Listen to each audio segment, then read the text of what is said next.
네, 이번 유형은 이제 코사인 법칙이 되겠습니다. 자, 앞의 유형에서 우리가 계속 사인 법칙을 배웠고요. 이번에는 두 번째 코사인 법칙에 대해서 배워볼게요. 일단은 코사인 법칙이라는 것부터 일단 보면은 이런 거예요. 삼각형 ABC의 세변 ABC가 주어졌을 때 코사인 법칙은 A제곱은 B제곱 더하기 C제곱에 마이너스 2BC 코사인 A다. B제곱은 C제곱 더하기 A제곱에 마이너스 2CA 코사인 B, C제곱은 A제곱 더하기 B제곱 마이너스 2AB 코사인 C가 된다는 것을 일명 코사인 법칙이라고 합니다. 그러니까 일단 이 코사인 법칙이 어디서 만들어졌는지부터 좀 정확하게 알아두면 실제로 이 공식을 암기하는 것은 어렵지가 않아요. 그러니까 일단은 이 공식의 증명부터 해볼게요. 자, 그러면 한번 선생님 볼게요. 자, 삼각형을 하나 그려주고요. 그리고 여기가 A, 여기가 B, 여기가 C가 되겠어요.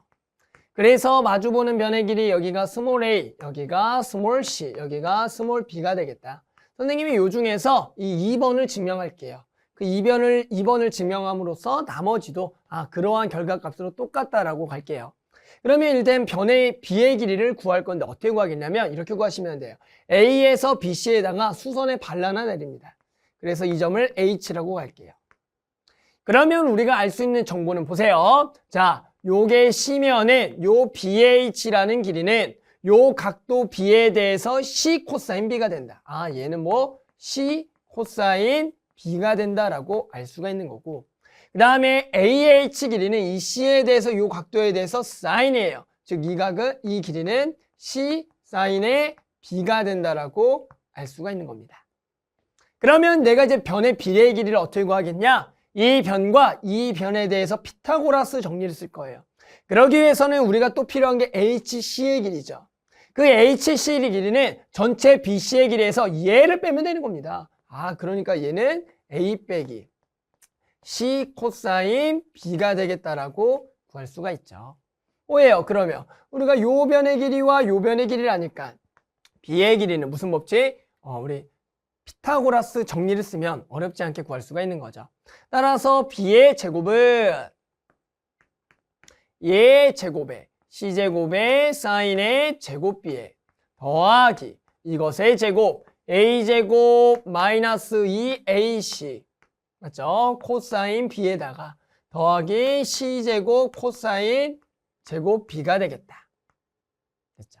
그러면 자, 요 A제곱 써주고요. 그 다음에 보이는 게 이 C제곱 사인 제곱 B와 이 C제곱 코사인 제곱 B를 C제곱으로 묶는다라는 거예요. 그럼 얘를 C제곱으로 묶으면 여기서 사인 제곱의 B와 더하기 코사인 제곱의 B가 되면서 우리는 이 값이 얼마다? 1이라는 것을 알고 있기 때문에 뭐만 남는다? C제곱만 남는다. 그래서 얘가 C제곱이 되겠고 마이너스 남는 것을까요? 2AC의 코사인의 B가 되겠다.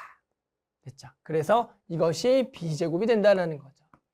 그러니까 내가 이 변의 길이를 구하고 싶다면 알아야 될 정보는 나머지 두 변과 이 변에 마주보는 각도, 그것을 알고 있다면 우리는 뭘 구할 수 있다? 이 값을 구할 수가 있다. 이것을 코사인 법칙이라고 합니다.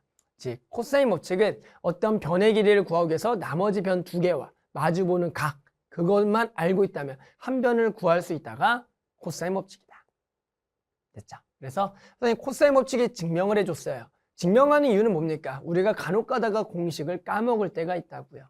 그랬을 때 그 공식을 다시 유도하기 위해서 이 증명 방법을 꼭 알아둬야 되는 거죠. 아셨죠? 그래서 우리가 요 코사인 법칙들을 써서 이제 문제를 좀 풀어볼게요. 됐죠? 그래서 뭐 예시 문제를 좀 같이 좀 풀어보겠습니다. 네, 그러면 예시 문제 하나 같이 좀 풀어볼게요. 자, 예시 문제는 삼각형 ABC에서 A 길이가 4, B 길이가 5, C 길이가 60도일 때 뭘 구하라? C의 제곱의 값을 구하라. 내가 C의 제곱을 구하고 싶은데 C를 제외한 나머지 두 변이 나왔고요. 그 C에 대한 마주보는 각도가 나왔으면 내가 이 변의 길이를 구하는 건 뭐다? 코사인 법칙이 된다는 거예요. 이번 예시 문제들은 보면 기본적으로 그냥 공식을 쓰는 문제들이 나와요. 왜 그래요? 일단은 공식을 정확하게 외워둬야 되거든요. 그래서 나머지 예시 문제 풀면서 꼭 공식 정확하게 암기하셔야 됩니다.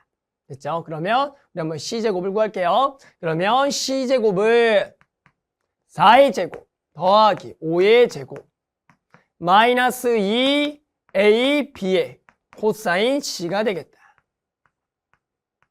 그러니까 계산만 하게 되면 얘가 16 더하기 25에다가 마이너스 얘가 얼마입니까? 2분의 1이 되기 때문에 이렇게 돼서 마이너스 20이 된다. 그래서 5 더하기 16이니까 얼마다? 21이 되겠다. 됐죠? 그래서 공식만 쓰면 간단한 문제들이 나온다고요. 됐어요? 그래서 코사인 법칙 정확하게 외워두고요. 그 다음에 증명 방법까지 같이 좀 알아두면은 이 공식을 까먹을 일이 없다는 겁니다. 됐죠? 그래서 나머지 예시 문제도 이렇게 코사인 법칙을 써서 풀어주면 어렵지 않게 구할 수가 있을 겁니다.